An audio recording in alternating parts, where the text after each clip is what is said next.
Hi, and welcome back to the Crafty Author. So we're going to finish the next set of blocks in our strip quilt block series. This is for beginner quilters, so if you're not sure how to quilt something, you're in the right place because I'm teaching you how to make this beautiful lap quilt made out of strips, 2.5-inch strips. And so we're going to get started, but I want to show you first what the first block should look like. So, glasses are crooked. So, I'm going to flip the camera and we're going to go over and look at my quilt wall so that you can see what your first block should look like. And I've already done a video on this, so if you haven't watched that one yet, then that is the place to start. Okay, so this is what the first block should look like. So you should have made 4 of the diagonal squares.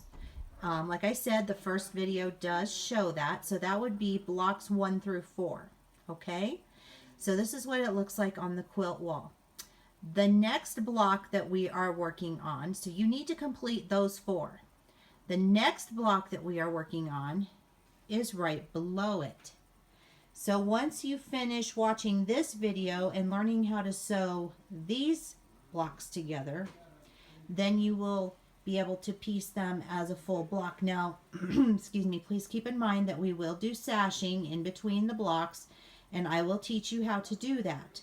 So, but I wanted you to get an idea of what this looks like. So this, when you finish, it won't matter if they're going vertical or horizontal, because all we're going to do is change the pattern when we put it together. Hope that makes sense. So you would take one that's horizontal and just flip it vertically. Okay, so that's how we're going to put this one together. So I wanted you to see that. So you're going to need a sewing machine. You're going to need a good pair of scissors for cutting. You're also going to need a jelly roll. Now, if your jelly roll only has 20 strips in it, like mine does, because I got it from Joann's, then you're going to need 2 of these. Now, if you got your quilt strips from another place, like let's say, for instance, a quilt store, and there's 40 of them, then you'll be just fine. You'll only need 1. So then you're also going to need a cutting square or a cutting ruler, and you will need this for when we go to square up the block at the end. You will need to square your blocks to 10 inches. You're going to need a rotary cutter. You're also going to need an iron with an ironing board, because you're going to press each seam after you sew it down. So these will be blocks 5, 6, 7, and 8. You need to sew all 4 of them at the same time or during the week, but you want to have them completed at the end of the week so that we can move on to the next set of squares that we're going to put together. So we're getting very close to being done with this, and then we'll start getting into the actual sashing and putting the blocks together to make the quilt. I've also decided that I am going to put a border around my quilt, because it is, I think, going to be too small for a lap quilt, because currently it's 40 by 40 unfinished, and so I'm going to put 6-inch borders around each one. Please don't freak out. I will show you how to do that. I did the measurements for that, and typically you would need about 2.5 yards for that, but I would really recommend that you get 3 yards. I would also get about 3/4 of a yard for your sashing. I am using a Singer Quantum Stylus 9960 sewing machine. You do not need anything fancy to do this, because as long as it can sew a straight line, you are good to go.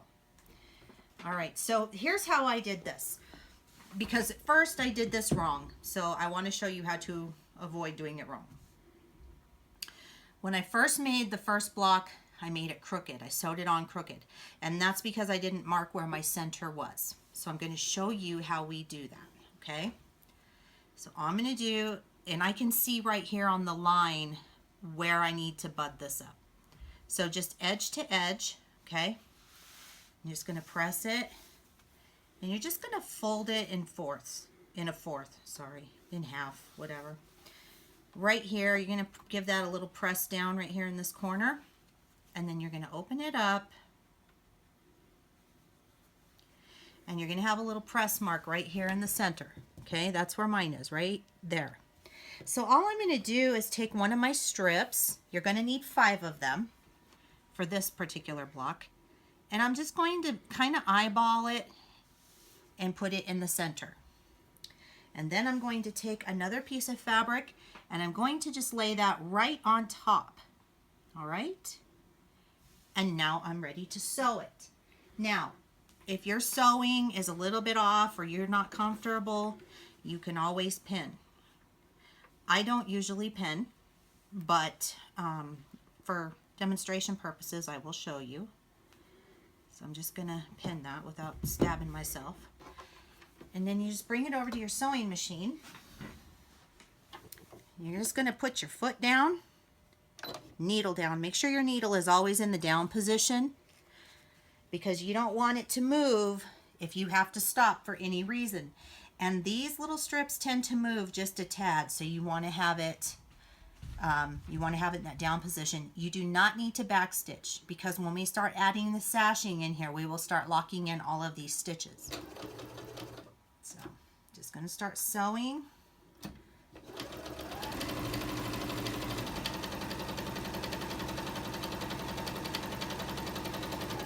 Want to stay as close to this edge as you possibly can.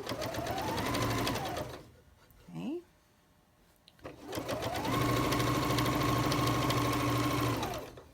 All right. And we've got our first one sewn down. So now I'm just going to take this and give it a nice little press and open that up. Okay, we're ready to rock and roll now. All right, so now we're just going to give it a little press, okay? So when you do this, you want to make sure that you're pressing and not actually ironing, because if you actually iron it, you can stretch the fabric. So I always press from the middle out. And I know it looks like I'm ironing, but I'm not. I'm actually just pressing, just setting my iron down and just kind of letting it go. That will give you nice even seams, okay? All right, back to the sewing machine. Also, when you're sewing, you want to make sure that your backing doesn't flip under you while you're sewing. If it does, you will have to seam rip, and that is not fun. Okay, so I'm just going to go ahead and I'm going to do the same as I did last time. I'm going to line these up, and I'm going to just sew. Right sides together always for this particular project.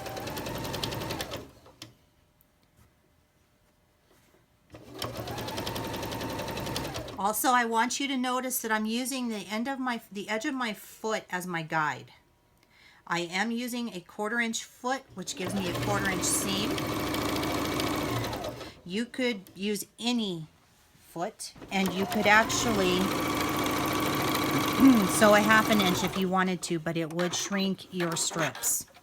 So we're back. Same thing. Now, I want to show you something. So when I was cutting my strips, I actually found 2 strips because I was running out of my first roll. And so what I did was I found 2 pieces that were the same, and I just sewed them together and then pressed. And it made it long enough so that I could actually use the leftover fabric that I have. Does that I hope that makes some sense. So use what you have. And don't be afraid to piece, because you can do that. Now I just line it up. Make sure that.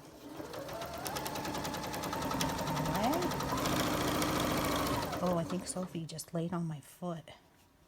She laid on my presser foot. Silly puppy.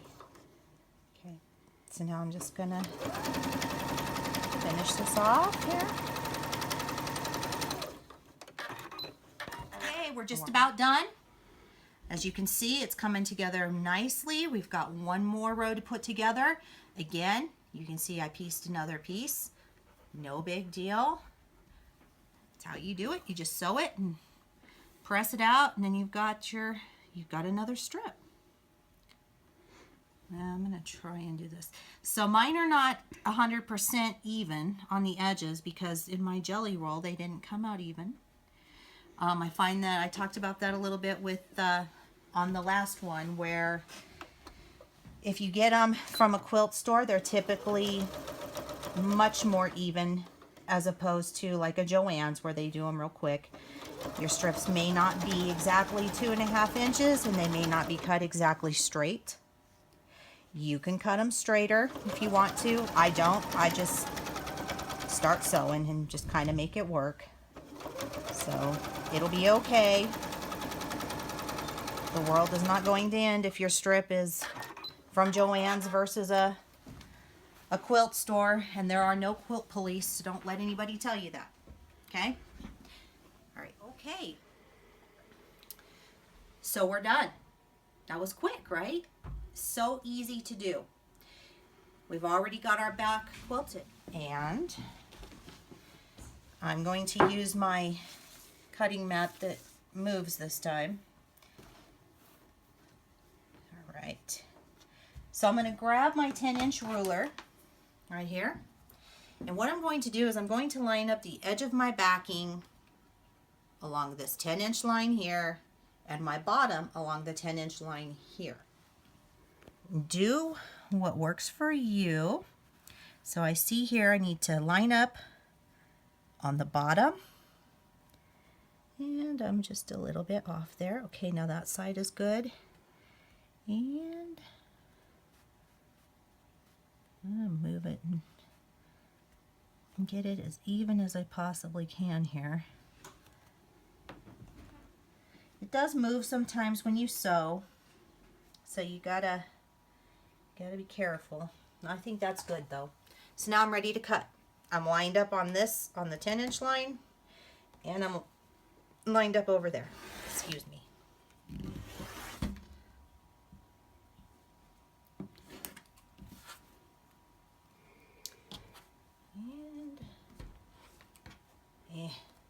On it.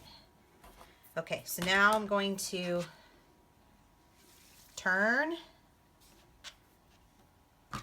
my table here, my cutting table. And I'm just going to move this down because I need to get to be able to cut off the rest of this junk. So now I know that this edge is perfectly cut and this edge is perfectly straight as well. Cut straight, that's what I'm trying to say. So I'm going to line up exactly on these lines. And as you can see, perfect on this line, and now perfect on this line. So this is a perfect 10-inch square. Now I'm going to just cut it.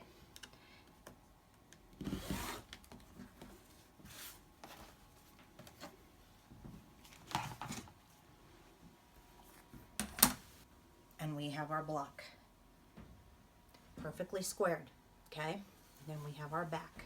So I'm just going to replace this one here because this was my practice one. And I'm just going to put it right here. And as we complete more of the squares, we'll fill this in. So each square is going to be different. So it'll be kind of like a sample or a hodgepodge of different quilt strips. So that's it for today. Thanks for joining me. I'll see you next time.